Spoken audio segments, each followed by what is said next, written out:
Okay, we've switched over to shaky cam, held by hand video. That's the way it goes from here on in. I'm sorry about that.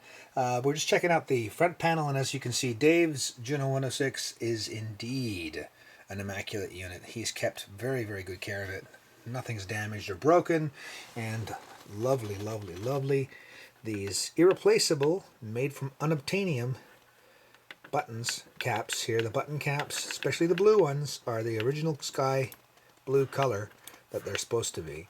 And if you leave these guys out in the sunlight for any period of time, outdoors either, or in a room with a big skylight or an open window shining on it, you will discover, to your horror, that it doesn't take very long for the UV light to bring out the bromine in the plastic, which is a fire retardant, and anyone who knows their chemistry knows that bromine is brown, and even if you don't know your chemistry, you now know that bromine is brown.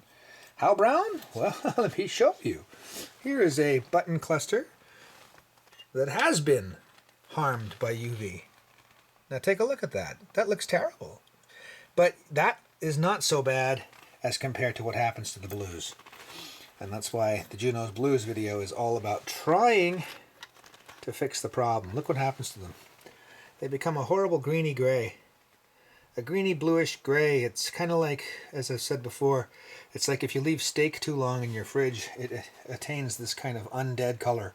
And that is what we are looking at, my friends.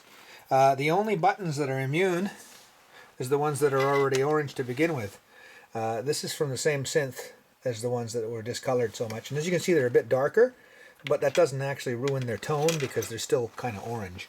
But boy, that bromine does not work well with the sky blue. And it also makes these look awfully dingy, like an old Vic 20 or something from the 80s. Of course, this is from the 80s, so it's no surprise that some of its plastic is going to be subject to this kind of discoloration.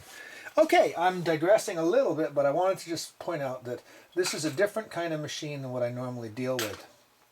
Normally I'm dealing with beaten to hell Juno 106s that I'm bringing back. Sometimes I get lucky and buy a nice one like this, but this is really a nice one. So let's have a look inside. I've already removed the bolts, and I know what I'm going to see. I'm going to see a fairly immaculate interior. But as you can tell, we've got the original battery here.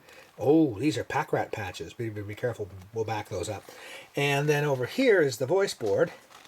And surprise, surprise, it actually has had an analog Renaissance chip put in. And to my surprise, it's been socketed, I think. Oh no, it hasn't. It hasn't been socketed. That's been just soldered in. Okay, so our first order of business is to get this board out and get all of those potted chips out and into the acetone stripping therapy. So that's stop number one for this synthesizer. Let's get on it.